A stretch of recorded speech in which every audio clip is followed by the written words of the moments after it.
Hello students, welcome back to our channel success home. My name is Ayushi and जैसे कि हम लोग reasoning में कोडिंग एंड डिकोडिंग का चैप्टर पढ़ रहे थे, तो कोडिंग एंड डिकोडिंग का ये हमारा 5th लेक्चर है। जो लास्ट लेक्चर था उसमें मैंने आपको मिक्स्ड लेटर कोडिंग के बारे में पढ़ाया था कि मिक्स्ड लेटर कोडिंग क्या होती है। उसके हमने 2 क्वेश्चंस भी सॉल्व करे थे और मैंने आपको बताया था कि जो मिक्स्ड लेटर कोडिंग है वो बहुत ही ज्यादा इंपॉर्टेंट रहती है हमारे कॉम्पिटेटिव एग्जाम्स में। अगर आप बैंक का एग्जाम देने बैठोगे तो ये वाला टाइप का जो कोडिंग है, मिक्स्ड लेटर कोडिंग है, आपको देखने के लिए 100% मिलेगी ही मिलेगी। राइट तो चलो आज का लेक्चर स्टार्ट करते हैं। मिक्स्ड लेटर कोडिंग का ही है आज वाला लेक्चर भी, ठीक है। तो देखो, फर्स्टली इसमें क्या होता है, मैंने आपको बताया था कि इसमें 4 स्टेटमेंट देखने के लिए मिलेंगे। पहले आपको इन 4 स्टेटमेंट को थोड़ी नजर देखो और फिर आपको इनको डायरेक्ट क्वेश्चन सॉल्व करना स्टार्ट करो। देखो क्या होता है, पेपर में कभी भी ये जो 4 स्टेटमेंट दिए हुए हैं इनको पढ़ना मत। क्यों मत पढ़ना? टाइम वेस्ट होता है। फाइन, क्या करना, सिंपल जो पहला क्वेश्चन दिया हुआ है ना वो क्वेश्चन देखो और अपना कोड क्रैक करने का ट्राई करो। अब होगा कैसे वो देखो, आपको स्क्रीन पे पहला वाला क्वेश्चन दिख रहा होगा। हमसे पूछा हुआ है what will be the code for red in a given code language. हमारा जो यहाँ पे लेटर है रेड, क्या है हमारा लेटर रेड, वो पूछ रहे हैं गिवन कोड लैंग्वेज में इसका कोड क्या होगा, यानी कि रेड का कोड आपको यहाँ पे बताना है, ठीक है। तो देखो अब आइडेंटिफाई कैसे करेंगे। देखो सबसे पहले ये देखो कि रेट दिया कहाँ कहाँ पर है हमको। ये 4 स्टेटमेंट में रेट कहाँ कहाँ दिया हुआ है। तो देखो जो पहला वाला लाइन है माउस कैट ट्री रेट, तो यहाँ पे हमको रेट जो है वो दिया हुआ है, ठीक है। ऐसे ही जो सेकंड वाला स्टेटमेंट है हाउस लाइट ट्री माउस, नहीं दिया हुआ। रेंट फिश माउस नाइट, नहीं दिया हुआ। और कैट रेंट दी बैट, ये भी कहीं नहीं दिया हुआ है। इसका मतलब मैं क्या पता कर सकती हूँ कि जो रेट वर्ड आया है उसका कोड भी सिर्फ ऊपर वाली लाइन में ही एक बार आया होगा और कहीं पर भी इसका यूज नहीं हुआ होगा। मैं इसी वाली चीज समझती हूँ, ठीक है। यानी कि रेट लेटर के लिए जो भी कोड इस फर्स्ट लाइन में यूज किया गया है वो बाकी की तीनों लाइन में कहीं पर भी नहीं आया हुआ होगा। फाइन, तो चलो देखते हैं। अब सिर्फ इन कोड्स में देखेंगे कि ऐसा कौन सा कोड है जो बाकी की 3 लाइन में कहीं पर भी रिपीट नहीं हुआ है, तो वही हमारा आंसर हो जाएगा।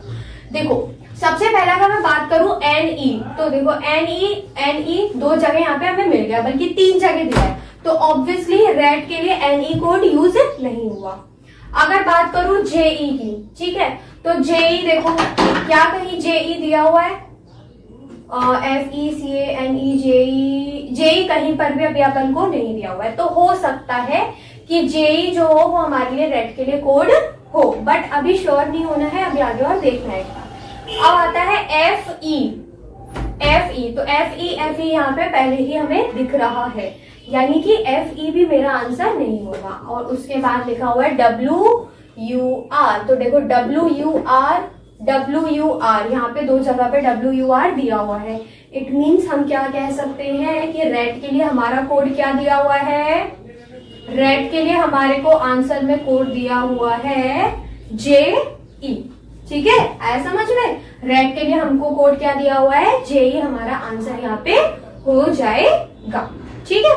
चलो next move to the second question. Second question हमसे क्या पूछा हुआ है, अब हम लोग करने वाले हैं क्वेश्चन नंबर 2। क्वेश्चन नंबर 2 में क्या पूछा हुआ है, what will be the code for mouse in a given code language. मतलब कि जो माउस लेटर है हमारे लिए उसका कोड यहाँ पे क्या दिया हुआ होगा। फाइन, तो चलो देखो पता करते हैं कि माउस कितनी जगह दिया हुआ है। माउस पहले फर्स्ट लाइन में दिख रहा है मुझे, ठीक है। माउस मुझे सेकेंड लाइन में भी दिख रहा है, फाइन। और माउस मुझे थर्ड लाइन में भी दिख रहा है। इट मीन्स इसका मतलब क्या होगा कि अगर माउस 3 जगह पे आया है, लाइक 3 स्टेटमेंट में अगर आया हुआ है, तो माउस वाला जो कोड होगा वो भी तीनों स्टेटमेंट में आया हुआ होगा। फाइन, तो देखो कौन कौन सा ऐसा वर्ड है जो 3 बार तीनों स्टेटमेंट में आया है। देखो पहला दिया हुआ है NE, ठीक है। चलो NE, JE तो हो गया, हमारा रेड का कोड है तो जाएंगे नहीं। FE और WUR, तो देखो पहले NE को देख लो, NE यहाँ पे दिया हुआ है, फिर है FECANE। देखो अब सिमिलैरिटी देखना, FE ये भी दिया है, FE ये भी दिया है, तो हो सकता है कि माउस का कोड इन दोनों में से कोई एक हो, या तो NE होगा या फिर FE होगा। क्यों? क्योंकि देखो माउस यहाँ पे भी दिया हुआ है माउस यहाँ पे भी दिया हुआ है, FE दोनों यहाँ पे दिया है, NE भी यहाँ पे दिया हुआ है। अब देखते हैं कि अब होगा क्या, कंफ्यूज हो जाएंगे कि मैम कैसे होगा, फिर NE भी हो सकता है, FE भी हो सकता है, तो बाकी के दो स्टेटमेंट भी तो बचे हैं, उसमें देख लीजिए। यहाँ पे क्या दिया हुआ है, NE, यहाँ पे फिर से NE दिया हुआ है। अब इससे कंफर्म हो चुका है कि माउस का कोड हमारे पास में क्या है, NE दिया हुआ है। फाइन, समझ में आया? यानी कि हमारा माउस का कोड क्या है, NE हमारा माउस का कोड हो चुका है यहाँ पे। ठीक है, और रेड का कोड तो निकाला ही था हम लोगों ने, क्या J निकाल लिया था। ठीक है, तो ऐसे हो गया हमारा question number 2। Now let's move to the question number 3। Question number 3 में हमसे पूछा हुआ है which word is used for the code WUR। यानी कि अब उन्होंने हमसे कोड नहीं पूछा, उन्होंने हमसे ये बोल दिया कि एक कोड है हमारे पास में WUR, ये कोड है हमारे पास में WUR, जो यहाँ लिखा हुआ है और यहाँ लिखा हुआ है, उसका आपको वर्ड बताना है कि ये जो WUR है, ये कोड जो है वो किस वर्ड के लिए यहाँ पे हमें यूज किया गया है। तो ऐसे रिवर्स में भी आ सकता है, जरूरी नहीं है कि हमेशा कोड फाइंड आउट करने के लिए, कभी रिवर्स में भी आ जाता है तुम्हें। ठीक है, तो चलो फाइंड आउट करते हैं कि कौन सा होगा। अब देखो पहली लाइन में WUR हमें दिया हुआ है, ठीक है, WUR पहले लाइन में मिल गया है। सेकेंड लाइन में WUR कहीं नहीं दिया, थर्ड में भी कहीं नहीं दिया, उसके बाद में हमें फोर्थ लाइन में दिया हुआ है। ठीक है, फोर्थ लाइन में दिया हुआ है। अब इसका मतलब क्या होगा, WUR वाला जो वर्ड होगा वो फर्स्ट लाइन में भी आया होगा और सेकंड में भी, फोर्थ वाली लाइन में भी आया होगा। तो देखते हैं कि कौन सा होगा वो वर्ड। अब हमारे पास फर्स्ट लाइन में सिर्फ दो लेटर बचे हैं, एक बचा है कैट, एक बचा है ट्री, एक बचा है कैट, एक बचा है ट्री। तो देखो फाइंड आउट करते हैं कौन सा होगा। अगर मैं पहले मान लेती हूँ कि ट्री है वो लेटर, कौन सा है वो, ट्री है लेटर, तो यानी कि फिर ट्री वाला जो वर्ड है वो यहाँ पे भी होना चाहिए, सेकंड वाली लाइन, फोर्थ वाली लाइन में। तो क्या कैट ट्री मुझे यहाँ दिख रहा है यहीं पे। फोर्थ स्टेटमेंट में क्या दिया है, कैट रेंट द बैट, तो ट्री मुझे यहाँ पे कहीं पर भी नहीं दिया हुआ है। इट मीन्स मुझे मेरा आंसर मिल चुका है, वो क्या है, कैट है। इसको इस तरीके से भी देख सकते थे कि भैया कैट यहाँ पे दिया हुआ है, फोर्थ लाइन में भी कैट मुझे यहाँ पे दिया हुआ है, तो भी हमको पता चल गया है कि WUR is the code for cat. ठीक है, फाइन, समझ आया। चलो अब देखते हैं क्वेश्चन नंबर 4। क्वेश्चन नंबर 4 में पूछा है what will be the code for cat, mouse,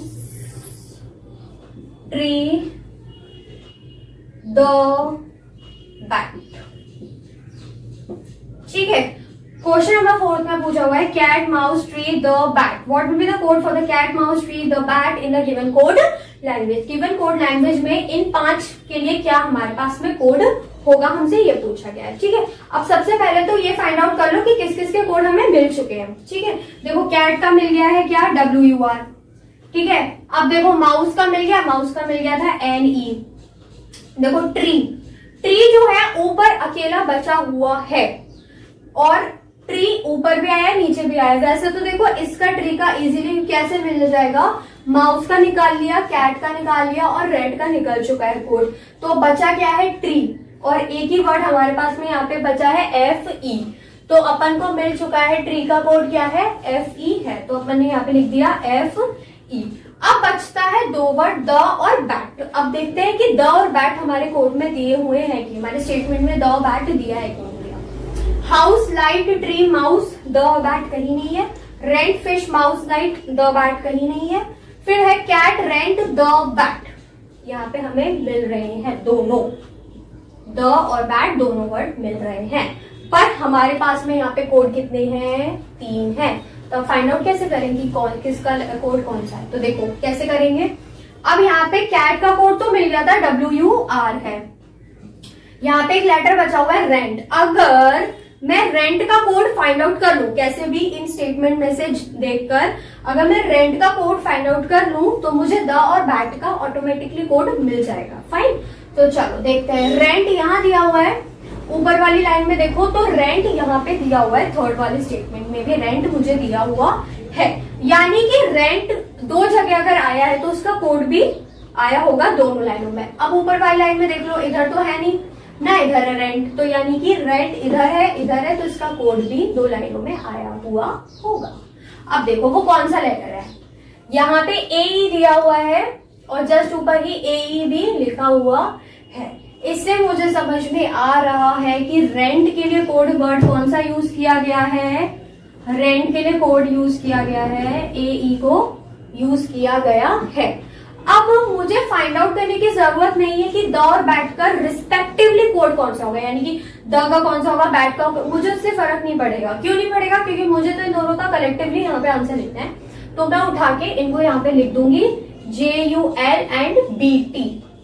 fine, JUL and BT। इसका मतलब मेरा आंसर क्या हो जाएगा इस वाले आंसर के लिए, क्वेश्चन के लिए, WURNEFEJUL BT। ये मेरा यहाँ पे आंसर बन चुका है 4th नंबर क्वेश्चन के लिए। आई रियली होप आपको समझ में आया होगा। अभी तक हमने जो 4 क्वेश्चन करे हैं उनको अच्छे तरीके से आपको समझ में आया हुआ होगा।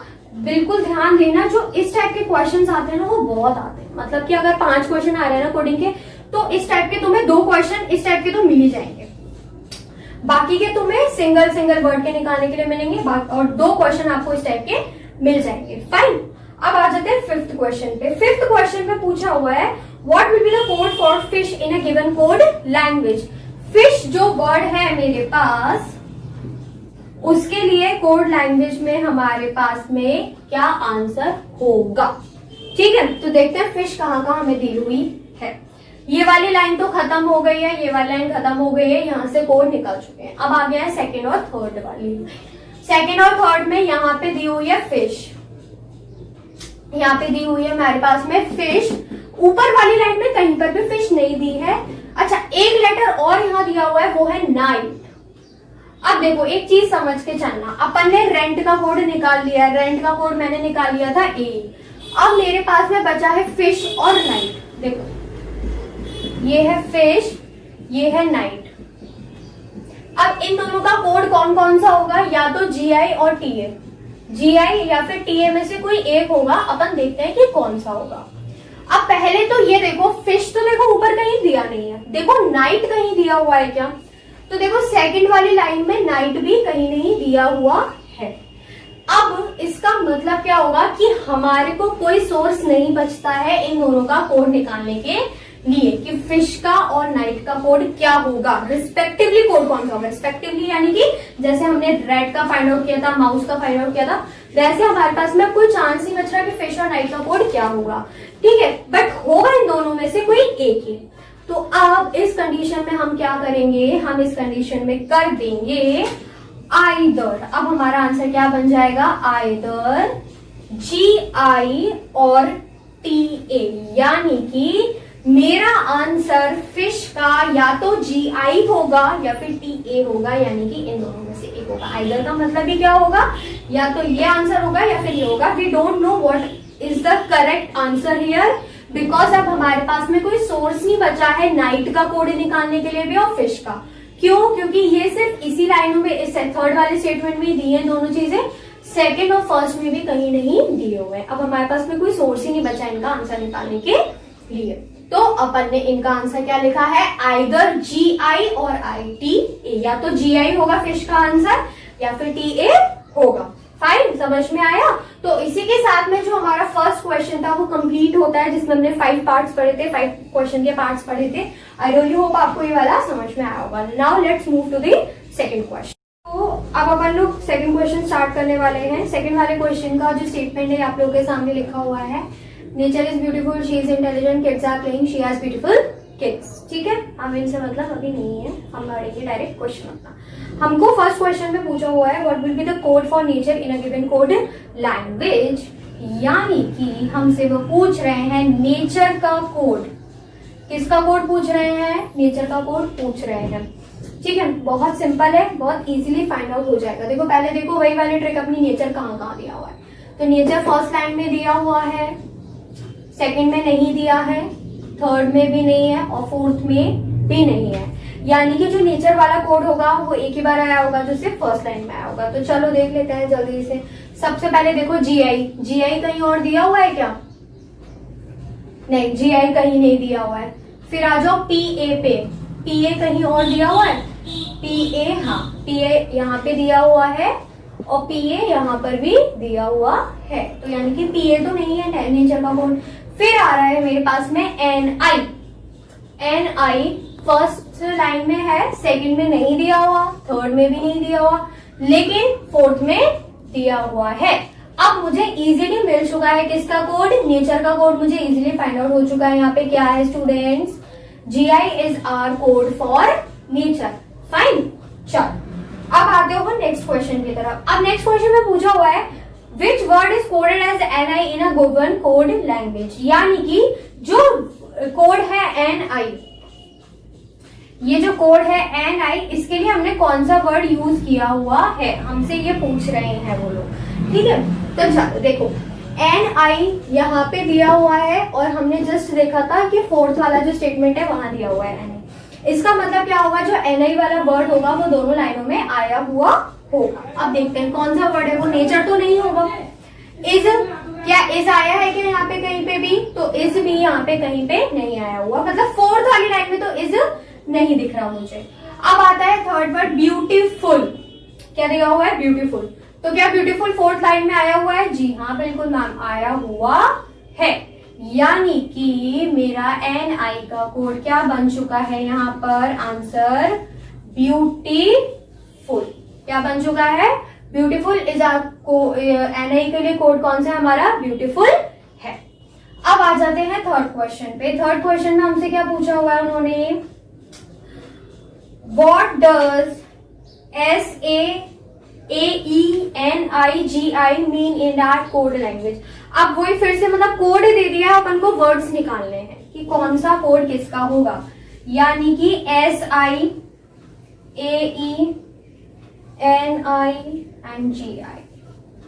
ठीक है, इन चारों के लिए वर्ड फाइंड आउट करना है कि कौन सा वर्ड यहाँ पे यूज हुआ है। तो देखो अपन जो जो निकाल चुके हैं पहले उनका वर्ड लिख लो। NI का निकाला था, क्या था, ब्यूटीफुल था, यहीं पे लिखा हुआ है ब्यूटीफुल। अब देखो AE, अब देखो AE, अब देखो AE कहाँ कहाँ दिया हुआ है अपन को, देखो AE अपन को फर्स्ट लाइन में नहीं है, सेकंड में नहीं है, थर्ड में नहीं है, यानी कि AE बस यहाँ पे दिया हुआ है। इसका मतलब AE वाला जो वर्ड होगा वो भी सिर्फ एक ही बार आया हुआ होगा। ठीक है, उसके बाद देखो SI, उसके बाद पूछा हुआ SI नहीं है, सॉरी SA है। ठीक है, उसके बाद दिया हुआ है SA, तो SA कहाँ कहाँ आया हुआ है, तो SA तो यहाँ आया हुआ है थर्ड स्टेटमेंट में एंड फोर्थ स्टेटमेंट में, यानी कि फिर से वही चीज, अगर SA 2 बार आया है तो इसका कोड भी 2 बार यहाँ पे आया हुआ होगा। तो कौन सा है वो, यहाँ पे मुझे एक वर्ड दिख रहा है किड्स, ठीक है, उसके बाद में मुझे नीचे वाली ही लाइन में दिख रहा है किड्स, फिर से यहाँ पे, यानी कि हमारा जो SA है वो किसके लिए कोड दिया हुआ है, यहाँ पे किड्स के लिए दिया हुआ है। फाइन, समझ में आया कैसे निकाला था। देखो मैंने सबसे पहले देखा NI, तो NI का कोड मुझे ऑलरेडी मिल चुका था, ब्यूटीफुल था। फिर मैंने देखा AE, तो AE के लिए मैंने देखा AE सिर्फ यहाँ दिया हुआ है, तो अब मुझे समझ नहीं आ रहा कि इसका कोड इन चारों में से कौन सा होगा, तो मैंने देखा कि बाकी के कोड पहले फाइंड आउट कर लेते हैं। यहाँ पे दिया हुआ है SA, तो SA को देखो, SA यहाँ दिया हुआ है, SA यहाँ पर भी दिया हुआ है, तो इसका जो वर्ड होगा वो भी 2 बार आया हुआ होगा। तो देखो SA इधर है, SA इधर है, किड्स इधर है, किड्स इधर है, यानी कि SA किसके लिए आया है, किड्स के लिए आया है। उसके बाद में एक लेटर दिया हुआ है हमें GI, क्या दिया हुआ है, GI दिया हुआ है। अब समझ के चलना बात एक छोटी सी, PA क्या दिया हुआ है, PA यहाँ पे दिया हुआ है। NI का कोड मैं निकाल चुकी थी जो था ब्यूटीफुल, ठीक है, मेरे पास में इस इधर दिया हुआ है, इस इधर भी दिया हुआ है, और इन दोनों लाइनों में एक कोड भी कॉमन है, वो है PA, यानी कि इसका कोड अगर PA है और मैं इस लाइन में इसका ब्यूटीफुल का कोड निकाल चुकी हूं, तो मेरे पास में रह क्या गया है, मेरे पास में रह गया था नेचर, और नेचर के लिए कोड क्या था, मेरे पास में GI था, तो मैंने यहाँ पे GI का कोड लिख लिया है नेचर। अब अपन के पास में फिर वही चीज है, अपने पास में बच रखा है AE। अब मेरे को देखना है कि AE किसका कोड यहाँ पे हो सकता है। तो देखो अगर मैं इस वाली लाइन में देखूं तो यहाँ पे मुझे दिखा हुआ है शी लिखा हुआ है, हैज लिखा हुआ है, ठीक है। अब यहाँ से अगर मैं ब्यूटीफुल को काट दूं और किड्स को काट दूं तो शी और हैज बचता है, और दो कोड कौन से बच जाएंगे मेरे पास पे, एक बच रहा है DA और एक बच रहा है AE। ठीक है, ये दोनों बच रहे हैं। अब देखो क्या शी जो लेटर है वो कहीं और दिया हुआ है क्या, तो देखो इस लाइन में तो नहीं दिख रहा, बट सेकंड वाले स्टेटमेंट में दिया हुआ है शी। ठीक है, शी यहाँ पे दिया हुआ है। अब देखो क्या कोई इन दोनों में से कोड भी यहाँ पे मैच कर रहा है, तो जी मैम बिल्कुल कर रहा है। जो DA है वो इधर भी दिया हुआ है और इधर भी दिया हुआ है, इसका मतलब कि जो शी है उसके लिए कोड यूज किया है DA। तो अब मुझे मेरा आंसर मिल चुका है, मेरा आंसर AE के लिए यहाँ पे क्या है, हैज है। यानी कि मेरा टोटल आंसर यहाँ पे क्या बन रहा है, kids has beautiful nature. Fine, मेरा आंसर क्या बन रहा है यहाँ पे, किड्स हैज ब्यूटीफुल नेचर। ठीक है, तो चलो अब अपन का ये जो सेकंड क्वेश्चन था ये अपन कंप्लीट कर चुके हैं। Now let's move to the third question. ठीक, तो अब अपन स्टार्ट करने वाले हैं अपना थर्ड क्वेश्चन। ठीक है, तो थर्ड क्वेश्चन में आपने को ये स्टेटमेंट दिया हुआ है, rabbit is very carrot, love drinks are rabbit, pigeon is very love. Fine, तो चलो अभी अपन देखते हैं कि अपना फर्स्ट क्वेश्चन क्या बोल रहा है। अपना फर्स्ट क्वेश्चन बोल रहा है what will be the code for carrot in a given code language, यानी कि अपन को कैरेट का कोड निकालना है। इसका कोड निकालना है, कैरेट का कोड निकालना है। ठीक है, तो चलो देखते हैं। सबसे पहले वही वाली ट्रिक देखते हैं कैरेट कहाँ कहाँ अपन को दिया हुआ है। तो rabbit is very carrot, carrot अपन को इधर दिया हुआ है। बाकी के दो सेंटेंस में देखो कैरेट इधर तो नहीं दिया हुआ, कैरेट इधर भी नहीं दिया हुआ है। अब इसका मतलब क्या हो जाएगा कि कैरेट वाला जो कोड होगा ना वो सिर्फ फर्स्ट वाली लाइन में आया होगा, किसी भी लाइन में नहीं आया हुआ होगा। तो देखो कि ऐसा कौन सा वो लेटर है जो सिर्फ एक ही जगह पे आया है। ठीक है, देखो सबसे पहले देखो JLA, तो देखो JLA इस लाइन में तो कहीं नहीं आया। सेकंड में देखो JDA, JTA, JFA, लेकिन JLA यहाँ पे आया हुआ है, यानी कि कैरेट के लिए कोड JLA नहीं है। नेक्स्ट देखो JTA, तो JTA यहाँ पर भी दिया हुआ है और JTA इधर भी दिया हुआ है, मतलब ये भी हमारा कोड नहीं होगा। फिर देखो JJA, तो JJA यहाँ दिया हुआ है और JJA यहाँ पे भी दिया हुआ है, यानी कि अब अपने पास में एक ही लेटर बचा हुआ है, वो है JSA। तो कैरेट का कोड क्या हो जाएगा, यहाँ पे कैरेट का कोड हो जाएगा JSA।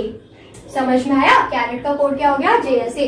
देखो हमेशा ये याद रखो कि अगर कभी भी कोई लेटर ऐसा फंस जाता है जो किसी भी स्टेटमेंट में नहीं आया है तो उसका कोड निकालना बहुत ही आसान है। अगर वो एक ही जगह पे आया है तो उसका कोड भी एक ही जगह पे आया होगा। तो बस ये देखो कि ऐसा कौन सा कोड है जो सिर्फ एक जगह पे आया है, कहीं और नहीं आया। अपन को इसीलिए मिल चुका है, JSA इज आवर आंसर।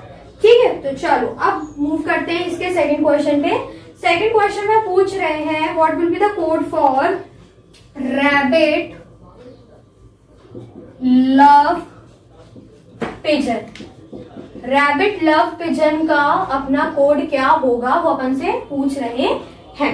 ठीक है, तो देखो सबसे पहले कि रैबिट कहाँ कहाँ दिया हुआ है। तो रैबिट अपन को पहले वाली लाइन में दिया हुआ है, बिल्कुल दिया हुआ है। सेकंड वाली लाइन में love drinks are rabbit, okay. तो रैबिट अपन को सेकंड वाले स्टेटमेंट में भी दिया हुआ है। इट मींस जो रैबिट वाला कोड होगा वो इन दोनों लाइनों में आया हुआ होगा। फाइन, अब देखो हुआ क्या, इज तो इधर भी कहीं नहीं दिया हुआ। अब होगा क्या, देखो ये दोनों यहाँ पे दिए हुए हैं, बट अपन को और बाकी के लेटर्स भी देख लो एक बार कि कहीं ऐसा तो नहीं है कि कोई और लेटर भी हो जो ऊपर वाली लाइन में और नीचे वाली लाइन में सेम हो मेरे पास में। तो इस यहाँ पे नहीं दिया हुआ है और वेरी भी मुझे इस लाइन में नहीं दिया हुआ है। तो अब मैं देख लेती हूँ कि दोनों लाइनों में ऐसा कौन सा कोड है जो दोनों में सेम है। तो देखो JLA तो था नहीं, वो तो नीचे था। JTA भी नीचे था। कौन सा है, JJA और JJA। तो ये कौन सा कोड हो गया हमारा, रैबिट का कोड हो गया है क्या, JJA। क्या हो गया हमारा रैबिट का कोड, JJA। अब मैं बात करती हूँ लव का कोड निकालना अपने को। तो देखो फर्स्ट लाइन में तो दिया नहीं है, सेकेंड लाइन में दिया हुआ है लव, ठीक है, और थर्ड लाइन में भी दिया हुआ है पिजन इज वेरी लव, यानी कि लव या लव यहाँ पे दिया हुआ है। अब इसका मतलब क्या होगा, इन दोनों का जो कोड होगा वो इन दोनों लाइनों में सेम होगा। तो देखो कौन सा वर्ड है जो दोनों में सेम आ रहा है। देखो JPA तो नहीं आ रहा थर्ड लाइन में कहीं पे भी, JDA, JTA, JFA, JLA आ रहा है। अब JRA, तो क्या JRA यहाँ पे आ रहा है, नहीं मैम JRA भी नहीं आ रहा। क्या दिख रहा है यहाँ पे हमें सेम? हमें दिख रहा है JDA सेम दिख रहा है। यहाँ पे भी आया है, यहाँ पे भी आया है, यानी कि लव का कोड क्या है मेरे पास में? JDA है हमारा लव का कोड। अब नेक्स्ट बचा है पिजन। पिजन देखो, पिजन कहाँ का है? पिजन दिया है यहाँ पे, ठीक है, और पिजन कहीं पर भी नहीं दिया हुआ। अब तो हो गया कंफ्यूजन, क्यों? क्योंकि अपने पास में यहाँ पे 3 कोड और रह गए हैं। यहाँ पे अपन को 3 चीजों के कोड निकालने पड़ेंगे। देखो JDA यहाँ से कट चुका है, उसके बाद भी 3 लेटर है जो यहाँ पे रह गए हैं। यहाँ पे पिजन इज वेरी रह गया है। अब कैसे निकालेंगे? वही वाली चीज है, ऐसा कोड ढूंढो जो कहीं पर भी रिपीट ना हुआ हो, क्योंकि पिजन से भी एक बार आया है। तो देखो JTA ऊपर आया था, क्रॉस हो गया। JFA कहीं पर नहीं आया। JLA देखो, JLA यहाँ पे भी आया, यहाँ पे भी आया। It means easily find out हो गया पिजन का आंसर क्या है? JFA। GFA ये हो गया हमारा पिजन का कोड। एक बार फिर बताती हूँ इसका कोड कैसे निकाला था। रैबिट का कोड कैसे निकाला था? रैबिट यहाँ दिया हुआ है, रैबिट यहाँ दिया हुआ है, तो ऐसा कोड जो इन दोनों लाइनों में सेम हो। कौन सा है इन दोनों लाइनों में सेम? JJA और JJA दोनों लाइनों में सेम था, तो रैबिट आ गया यहाँ पे। फिर आया था लव। तो देखो लव कहाँ का दिया हुआ था? लव यहाँ दिया हुआ है, लव यहाँ पे दिया हुआ है। तो फिर वही वाली अप्रोच, ऐसा लेटर जो दोनों में सेम आ रहा हो कोड। तो कौन सा आ रहा था?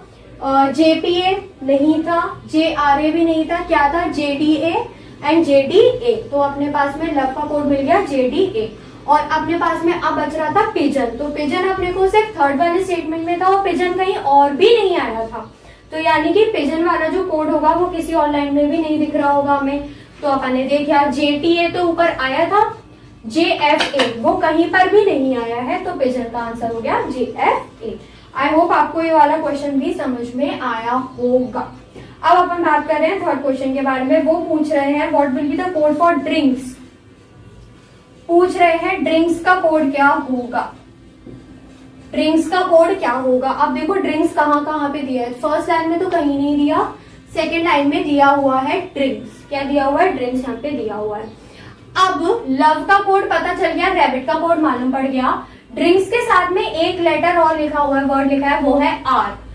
बट अब समझ नहीं आ रहा है कि जो 2 लेटर भी रह गए हैं, एक रह गया, एक JPA कोड रह गया, एक JRA रह गया है, इन दोनों में से ड्रिंक्स का कोड कौन सा होगा? कौन सा होगा हमें नहीं समझ में आ रहा है। तो अपन ने देखा कि कहीं और, ड्रिंक्स तो सिर्फ सेकंड स्टेटमेंट में आया है। अब मैं देखूंगी कि क्या R कहीं और किसी स्टेटमेंट में आया हुआ है क्या? तो देखो R ना यहाँ आया ना यहाँ पे आया, यानी कि अब अपन को फिर वही वाली चीज आ गई जो सेकंड क्वेश्चन में हुई थी। अब अपन को कोई सोर्स नहीं बचता ना ड्रिंक्स का कोड निकालने के लिए ना R का कोड निकालने के लिए। तो इसका कोड क्या हो जाएगा? आइदर JPA या फिर JRA।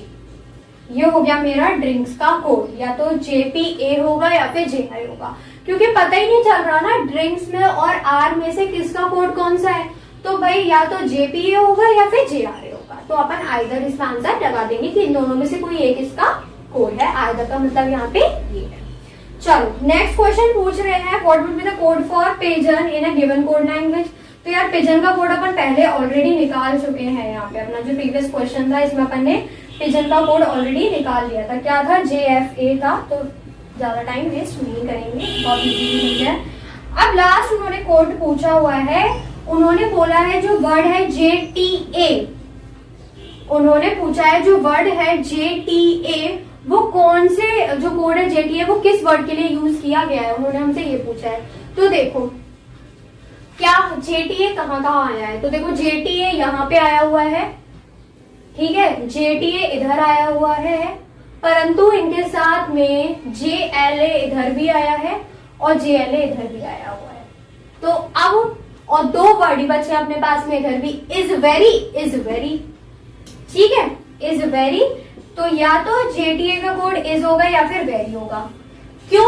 अपन फाइंड आउट भी नहीं कर सकते ना। देखो क्यों नहीं कर सकते, या तो JTA किसी और लाइन में दिया होता तो नहीं दिया हुआ है, या तो इधर ही दिया इधर दिया हुआ है। बट इसके साथ में एक परेशानी और फंस गई कि JLA भी ऊपर दिया है, JLA भी नीचे दिया हुआ है, और दोनों में लेटर भी सेम ही बच रहे हैं। इस बच रहा है, वेरी बच रहा है, इस बच रहा है, वेरी बच रहा है। तो नहीं बता सकते हैं कि किसका आंसर क्या है। तो हमने इसका आंसर लगा दिया है इज और वेरी में से कोई एक आंसर होगा। अगर ऑप्शन में आइदर दिया हो तो लगा दो कि आइदर इज या वेरी लगा दो, आइदर। अगर आइदर नहीं दिया हुआ, ठीक है, तो बना दो नन ऑफ दीज, एनओटी यानी कि नन ऑफ दीज, यानी कि ऊपर दिए गए विकल्पों में से, ऊपर दिए ऑप्शन में से कोई भी हमारा आंसर नहीं है, ठीक है। अगर आइदर दिया हो तो आइदर लगा दो कि भैया जेटीए का कोड या तो इज होगा या फिर वेरी होगा। बट अगर आइदर नहीं दिया हुआ है ऑप्शन में तो लगा दो बिंदास नन ऑफ। फाइन। तो ये थे हमारे मिक्स लेटर कोडिंग के 3 क्वेश्चन आज आपको करवाए गए थे। लास्ट वाली क्लास में 2 क्वेश्चन करवाए गए थे। मिक्स लेटर कोडिंग यहाँ पे खत्म होता है। मिक्स लेटर कोडिंग की प्रैक्टिस बहुत अच्छी तरीके से कर लेना, क्योंकि ये एग्जाम में तुम्हें देखने के लिए मिलेगा ही मिलेगा, ठीक है। अगर अच्छा लग रहा है वीडियो, समझ में आ रहा है, तो वीडियो को लाइक जरूर करना, दोस्तों के साथ में शेयर करना, कमेंट करना और चैनल को सब्सक्राइब जरूर करना। जो नेक्स्ट वीडियो होगा उसमें एक लास्ट टाइप की कोडिंग रह गई है, वो वाली कोडिंग मैं करवाऊंगी। अब ऐसी के साथ आपका कोडिंग का चैप्टर जो है वो खत्म होगा।